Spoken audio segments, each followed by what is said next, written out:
So, hello everybody, my name is Melissa Tosetti. I am the founder of The Savvy Life, and this is... I'm Kevin Gibbons. I'm the Vice President of The Savvy Life. And we are so what we do with The Savvy Life and what The Savvy Life is that we teach personal finance from a lifestyle perspective. So this show is all about smart spending. Mm-hmm. And we do something rather unique, which is why I was tripping over my words just a moment ago. We are actually streaming live on Caffeine TV right now, and we are also recording this for YouTube. So some of you are watching us in the present. Hello, and thank you very much. Yes. Some of you are watching us in the future on YouTube. Hello. Thank you for subscribing. Yes, thank you. So with, and it was funny that one of the reasons I started stuttering is I was just thinking that if you're watching us live, it's kind of being part of like a live studio audience where you get to see like, we're cutting to commercial. There you go. Fortunately, those things were in my head and not coming out of my mouth appropriately. All right, so enough talking about what's in my head. What we do want to talk to you about today is a topic that is actually, I think it's near and dear to both our hearts, and that is food is the topic we want to talk about. But very specifically, we want to talk about how, so very often we hear people complain that they can't afford to eat healthy food. And I call bollocks. We're here to correct that mythology. Yes. Correct. Yeah. But saying that though, when we were prepping for the session, you had a very, very good point about everybody's got a different view. Yeah. So everybody's idea of eating healthy is different. Yes. Some people, and so you need to understand what your idea is and then figure out how to achieve that. For some people, it can mean I want to eat organic from local farms only, and I want to go out and actually milk my own cow, and the whole 9 yards. Great, if that's what you want to do, go do that. For other people, it can be something as simple as, you know what, I really shouldn't have 5 Snicker bars a day.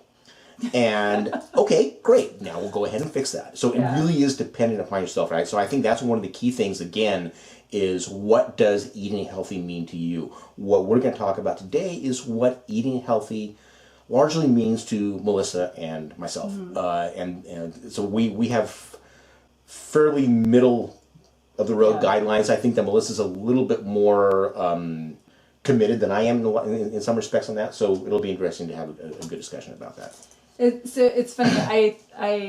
My mantra for eating, the way that I think about it is, and have thought about this for probably the last 8-9 years, is I eat during the week, during the week, I eat like an athlete, portion control, like a French athlete, if you will. Portion control, real food. On the weekend, I'm with my family, and that's when we're cooking, and I'm making homemade bread and a dessert because I love baking and everything. So again, it's all perspective, and it's all on what is going to make the most sense to you. So I wanted to give that preface so you can see where I'm coming from. Again, going back to you, initially the very first thing when it comes to healthy eating is preparing your own food and getting rid of as much pre-processed food as you can. If you can do that, you're more than 50% of the way there. It's just the idea of, I don't want to be eating a lot of refined flours and sugar products. I don't want to eat a lot of things that have a lot of salt in them. So it's the difference, I'm going to eat healthy, I'm going to eat soups. Well, if I buy a can of generic soup, it probably has 5 times the sodium I should consume that day. If I buy a healthy can of soup, it probably has maybe 40% of the sodium I should consume that day. If I make my own soup, then it probably has 10% of the sodium I should have for that day. So again, what level do you want to go to? All right, but the whole idea is that if you can get rid of the pre-processed foods, then and you're eating fresh, home-cooked food, that is the biggest thing you can do. It doesn't necessarily need to be organic. And Melissa has a lot of really interesting information about organics that she'll talk about. So if you want to go down that path, you can. But as a first step, just prepare your own food, and you will be way ahead of the game. Yeah, it's, when does eating healthy get expensive? When you're buying pre-prepared meals for it. There's there's a very famous organic manufacturer of frozen items and canned items. Yeah, they're very expensive. Yes. So if you're willing to do some legwork and do some cooking, I'll give you an example, and I'm happy to share the recipe with you. I make one of my go-to soups during the winter is a curry carrot soup, based on the better than bouillon bouillon. What is that stuff? It's like a paste. It's a paste, yeah. Yeah, it's like a bouillon paste. It's a concentrate. Yeah, I get it at Costco. I get this huge thing for like $5. Based on that and the 5 pounds of organic carrots that I buy at Costco, and the spices that I already have, I make that soup for probably less than $1, and it's an entire. Is it a pint? Is that a pint? That's quart. That's a quart. Okay, yeah, a quart of it. It's feeding me and my kid for probably 5 or 6 meals. Yeah. Again, and it probably takes me active working. It probably takes me maybe 15 minutes to do, a little longer to cook, obviously, but it's something I enjoy, that process of cooking. So, Kevin had mentioned, for those of you that are thinking organic. Organic is great. It just means that you're not having traditional pesticides and fertilizers. And fertilizers around your food are being used on the plants growing your food. We all know what organic is. I don't know why I'm trying to explain it. But there is a lot of folks think that everything needs to be organic, and if money is a little bit on the tighter side, there is a list of foods to buy that are organic that are going to make it more worth your while. Instead of me going over that list, if you just Google Dirty Dozen, okay? So organic Dirty Dozen, it will give you that list. It's things like grapes and apples, where it just has a tendency to hold those pesticides in them more than something like a banana that has a super, super thick skin to it. Yeah, so it's where you want to spend your money. Yeah. And one of the nice things is that they actually list the Dirty Dozen, which say you really should look at buying these organic. And then the other one they have is something like the Clean 15, which are things like bananas, where it's like, you know what? Based upon the scientific analysis they did, you're really not getting that much of a benefit. Yeah. So if you have to choose, don't worry about getting organic. Yeah. Really good resource. And again, figure out what's going to make the most sense for you. I do buy. We didn't talk about this before, so I'm springing this on you. The nice thing about Costco and going to Costco is that a good portion of the food that they do have there is organic. So I get 5 pounds of organic carrots for like $6. I don't know, something like that. Maybe it's even less than that. I get, because the only vegetable my husband will get near is broccoli, so I'll get organic broccoli there. The carrots last forever. Yeah. I mean, we never throw away the carrots, right? So I can make that soup at any time, which is really kind of nice. The broccoli we have to stay on top of because it's 3 pounds of broccoli. Yeah, and that leads into the next thing, which is a fundamental rule that we say in all of our presentations on the Savvy Kitchen, which is the most expensive food that you buy is the food that you throw away. Yep. So in the idea of saying, all right, we're going to get away from prepared foods, we're going to go ahead and cook and make our own foods, you had a really good idea that, I forget the exact phrase you used, I think it was European shopping. Yeah, you shop like you're European. So buy the fresh produce, get in the habit of buying your fresh produce every other day, so that you're buying small quantities, it's fresh, and you're not buying it and having it rot in your refrigerator or in your cupboard. Don't let the food go to waste. Every other day or so, you have a better idea of what your schedule is going to be. Though as food produce stays on your counters in your refrigerator, the nutrients lessen. Right. It's a funny thing, and this is actually a perfect topic for this. The most nutrient food that you can buy is actually in the frozen food aisle because it's flash frozen. It's flash frozen, right. And so it's not necessarily texture-wise maybe your favorite that you're gonna cook up for your family, but for soups and things like that, you can't go wrong. And again, it's less expensive than fresh is. So there's, just in this conversation we're identifying. All kinds of things. You can eat healthy. There are all kinds of resources for how to cook healthy. If you're not into fancy cooking, you don't want to take the time to do it. It used to be that stock pots were really great things, and crock pots were really great things for taking really unappetizing, tough pieces of meat and cooking the crap out of it to make it edible. With the slow cookers and the Instapots and things like that, It's incredibly easy for anybody to just take raw ingredients, throw them in the pot with some liquid, and you get very nutritious, very tasty meals. There's a wide variety of things you can do with them. Yeah. Even if you're not a cook. We both love to cook, but even if you're not a cook, there are so many ways that you can eat healthy with fresh food.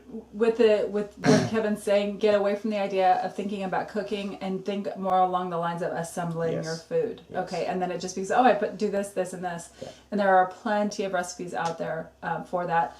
The one thing I want to touch on again real quick is the fresh produce, and I want to talk about a specific scenario that happens, and I can guarantee you it happened over the last week in produce sections all over the United States.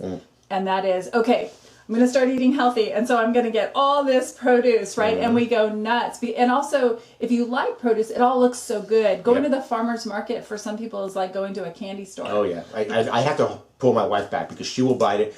It's the two of us. We don't have any kids. She'll buy enough fresh produce at the farmer's market to feed an army. Well, she was a... She's a military cook, so she's used to cooking for 200. She's a precedence. Yeah. So that was really funny, actually. It's that idea of really having some restraint and just thinking, a lot of times if we hold back and we think, you know what, I'm going to get these things to eat in these meals, and then by having that restraint, you continue your excitement to eat healthy versus getting overwhelmed by all these things that you're going to cook, and then you get exhausted and you don't want to do anything. You call for pizza. Yeah.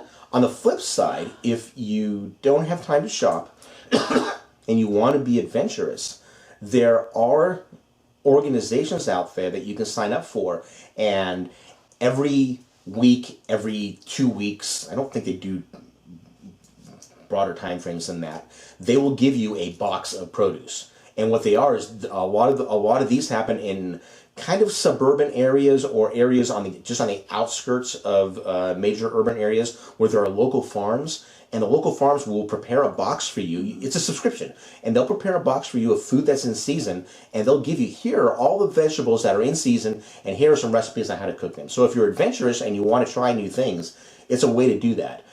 You just have to make sure that you subscribe for the amount of produce that your family will consume.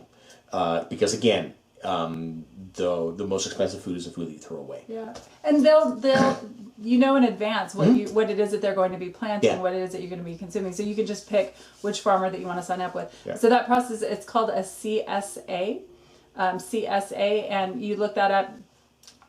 Just about everywhere in the U.S. has that type of service now. And on the flip side, because I'm farmer's daughter and granddaughter, this speaks to my heart. We've had the pleasure of actually working with 2 different farmers over the years that have CSA, so we've been on both sides of the story. Yeah. It's nice to support the local farmers. Absolutely. There's one particular company right now, and I apologize if they are a local company and not a national company in referring to them. They do boxes similar to a CSA, but it's of imperfect fruit. Oh, yeah. And imperfect produce. So stores only are going to sell the best of what looks good, what has appeal, because that's what people want to... People won't buy a bruised peach. Yeah, or something that is a little bit malformed. It's fine. There is nothing wrong with it. It was just next to another piece of produce and grew kind of funky. Yeah. But usually that stuff gets thrown away. It gets wasted, given to farmers to feed their pigs or whatever. Well, some genius out there that I just want to hug created this company where you can get at a lower price, you can get this imperfect fruit. And of course, I can't remember the name of the company right now, but if you're watching us in the future, it'll be in the notes. It'll be in the notes. If you're watching us in the present, you could probably Google some of the keywords I just said and come up with it. Yeah. So again, you can eat healthy. The first thing to do is to go around the edges of the supermarket. That's where most of the fresh food is. Avoid the center. That's where all the packaged stuff is. Try and purchase as little pre-processed food as possible. And we talked a lot about vegetables, but even for meats, it's very convenient to go to the deli section and buy the packages of lunch meats. And those things are packed in water and salt to preserve them so they don't spoil. So, yay, great. We don't want anybody getting sick by eating bad meats. But if you buy a ham, or if you go to the deli counter and have them slice material for you, It's fresher. It doesn't have all those salts and liquids in it, and it's better for you. Yeah. One other thing that we forgot to touch on is actually eating in season. Oh yeah. So we can get strawberries right now. It's January 9th, right? We can get strawberries right now. They're either hot housed or very often they're shipped in from the southern hemisphere, Chile or someplace. Yeah. And very often by the time we get them, there's really no taste or flavor. It's just that idea of, I want strawberries. Strawberries is something I eat all the time. Blueberries, the blueberries became popular about 15, 20 years ago, and they're great and everything, but they have a very small season. I want to say it's only like 2 months, if that. It's not very long, and and if you pick them before they're ripe and you ship them all the way across the world, they have no taste. Yep. If you buy them in season from local farmers, they taste like blueberries are supposed to taste. Right. Yeah, so you can pay $5 for a little small clamshell of them, or you can wait until they're in season. Yeah. Again, better taste. And there's something about that. A little aside, a long time ago I was going to a doctor and we were just talking about health and nutrition being run down, and he made the comment, the nature knows when you need nutrition. In the summer, in the winter when everybody's, has a tendency to get sick, oranges are in season, and that's when you should just be eating as many oranges as you can possibly get. Well, guess what? Strawberries are in season and have just as much, if not more, vitamin C during the summer. We don't need to be, it's not about never eating a strawberry in the winter or anything like that. It's just that if you do want to streamline your spending in this particular area, think seasonal. That fruit will taste better. It will be more abundant with fruits and vegetables. And there are alternatives in the other seasons. Exactly. So just kind of slow it down a little bit. Become really purposeful around that. And we didn't even touch on, I think we could go for like an hour on this, because we didn't even touch on like legumes, beans, and going from a package, soaking a package of beans overnight, making a pot of beans. For literally like $1.50, you have a protein that you can eat and consume for the next, week if you want to. Although Portuguese and all, like I can get tired of beans. But it's that idea. And then one of the other things that we talked on, neglected to mention, is that idea of Sunday meal prep. Yes. Yeah. When I talk about meal prep, I'm not talking about having 30 or 21 containers and, sectioning off each individual lunch and dinner that I'm going to have over that week. Although, kudos to our friend Jeff, because that's exactly what he does. It's pretty impressive. When I'm thinking about meal prep, and I will, full disclosure, it's easier for me because I work almost exclusively at home. I travel and everything, but I'm at home more. But when I'm doing meal prep on a Sunday, I'm going ahead and just making a large pot of the soup or a stew or whatever it is that I'm going to eat. I'm going to go ahead and break down a head of cauliflower and go ahead and rice it in my, what's that thing? Food processor. Food processor, thank you.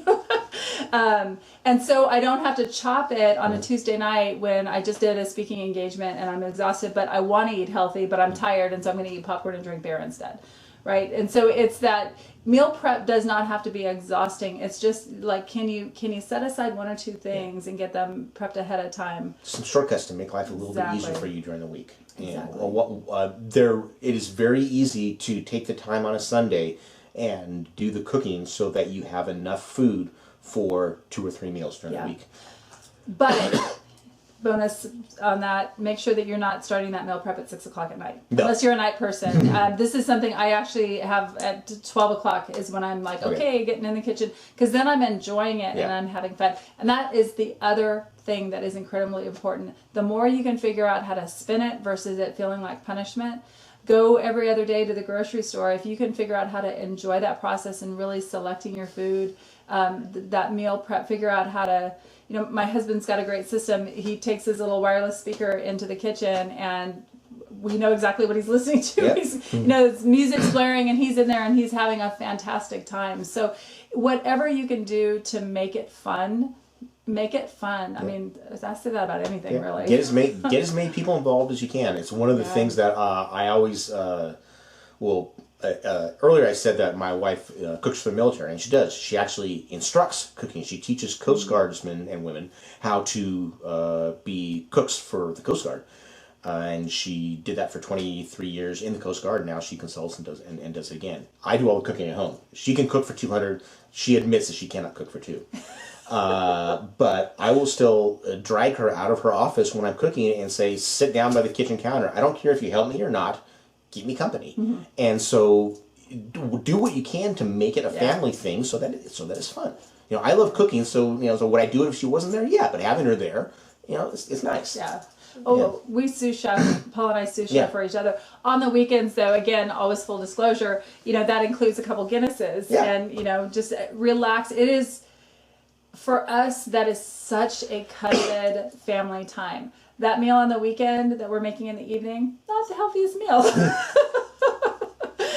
But you know what? That's why I eat healthy all the rest of the week, so I can really enjoy that and whatever baked good I'm making after or before. Right. So. As you said, we could talk about this for hours and hours. We really don't want to keep going on that. We're a little bit over time, but we're having a great conversation on this. Is there anything else that we think we need to add on the list? I don't think so. I would love your thoughts on this. If this is something that you are trying to adopt, if you have questions about it and you're watching us in the future on YouTube or right now live on Caffeine TV, we really would love to hear from you. In the YouTube notes, you will find our contact information. Our email addresses are there. If you want to learn more just about the Savvy Life and Savvy Living, our website is thesavvylife.com. And we're on most of the social medias. Yeah. You can check us out there. And then if you're on Caffeine TV and you want to see this session on YouTube later on, or any of our other sessions, you can find us by typing in The Savvy Life on YouTube, but you also have to type in my last name, or you're going to find somebody that is not us. Yeah. And my last name is Tosetti, Tosetti. All right? Okay. If you do go to our website, thesavvylife.com, you can sign up for our newsletter. Every week we publish articles and video links with information how to live, manage your personal finances from a lifestyle perspective. Yep. All right, everybody. Right. Thank you so much for joining us. Thank you. See you next time.